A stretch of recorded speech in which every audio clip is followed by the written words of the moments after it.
Cześć, z tej strony Krzysiek, witam na kanale Mąż przy garach. Dzisiaj zapraszam na proste ciasto, które jest wręcz stworzone do dzielenia się z innymi. Tym razem przygotujemy sernik Bounty, czyli łatwe kokosowe ciasto zrobione na bazie wiórków kokosowych i serka mascarpone. Oczywiście nie zabraknie też słodkiej polewy czekoladowej.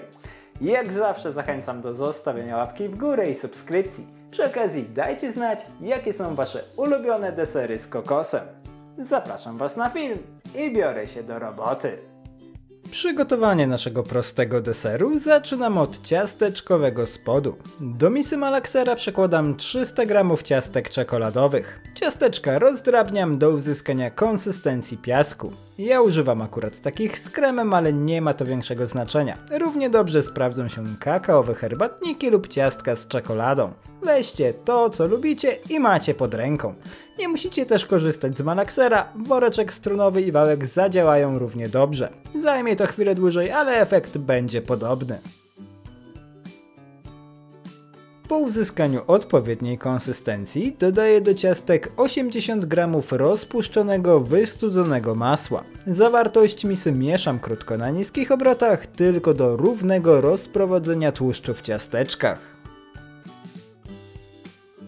Tak przygotowane ciastka przekładam do blaszki ze zdejmowanymi bokami o rozmiarach 18 na 28 cm. Jej spód wyłożyłem wcześniej papierem do pieczenia, a boki folią rantową. Jeśli nie macie pod ręką folii, użyjcie samego papieru do pieczenia. Ciasteczkowy proszek rozprowadzam równą warstwą po całej powierzchni formy, a następnie ugniatam przy pomocy szklanki do uzyskania zwartego spodu. Forma z tak przygotowaną podstawą deseru trafia do lodówki na czas przygotowania warstwy kokosowej. Teraz możemy przejść do nawodnienia żelatyny. Do niewielkiego naczynia wsypuję 24 g żelatyny w proszku i dodaję do niej 100 ml zimnej wody. Zawartość naczynia krótko mieszam, tylko do chwili kiedy przestaje widzieć suchy proszek i odstawiam na około 10 minut do napęcznienia. W tym czasie zajmuję się resztą składników. Do średniego rondelka wlewam 400 g pełnotłustego mleka kokosowego. Do płynu dodaję 100 g drobnego białego cukru i 200 g wiórków kokosowych. Zawartość naczynia krótko mieszam, tylko do chwili kiedy płyn całkowicie pokryje wiórki, a cukier się rozpuści. Od tego momentu podgrzewam całość przez około 10 minut na średnio niskim ogniu, aż wiórki wyraźnie zmiękną, a większość płynu odparuje. Zawartość naczynia warto od czasu do czasu przemieszać, choćby po to, żeby wiórki się nie przypaliły i nie nabrały nieprzyjemnego, gorzkiego smaku. Po około 10 minutach ściągam rondelek z ognia. Do podgotowanego kokosa dodaję napęczniałą żelatynę i mieszam do całkowitego rozpuszczenia. W gorącej masie nie powinno to zająć dłużej niż 2-3 minuty.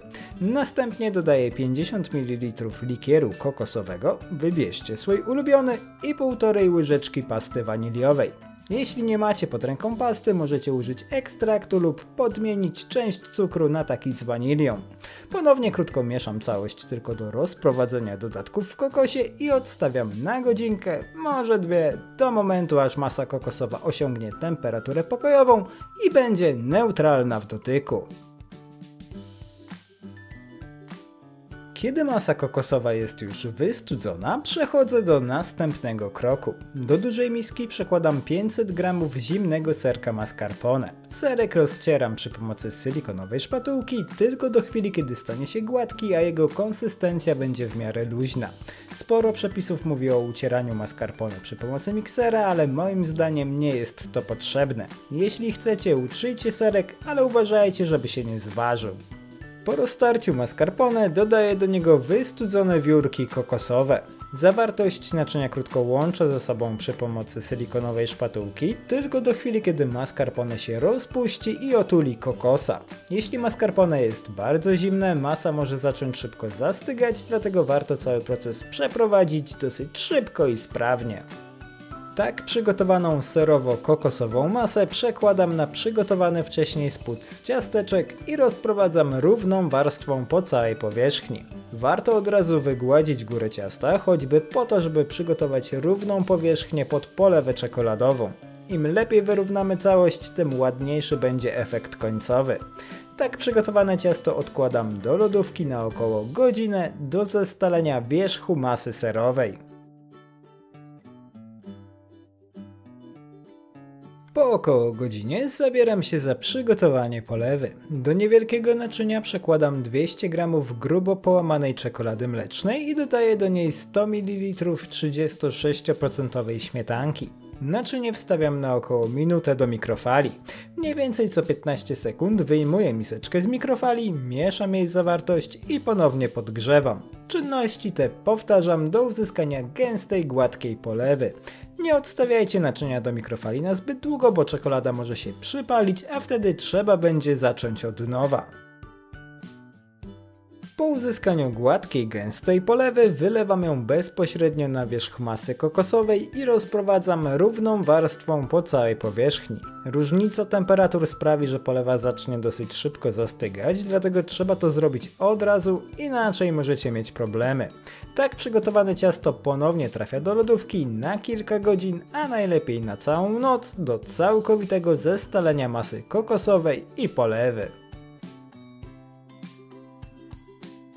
Następnego dnia wyciągam ciasto z lodówki, pozbywam się boków blaszki, folii rantowej i gotowe! Można kroić Bounty w kawałki. Ciasto wychodzi kremowe, wyraźnie kokosowe w smaku, a mięciutka polewa czekoladowa przynosi ze sobą dodatkową słodycz. Bardzo łatwy do zrobienia deser, którym koniecznie trzeba się podzielić, dlatego polecam Bounty na waszą następną rodzinną imprezę. Dajcie znać, czy przepis wam się spodobał, życzę wam smacznego i do zobaczenia w kolejnym filmie. Cześć!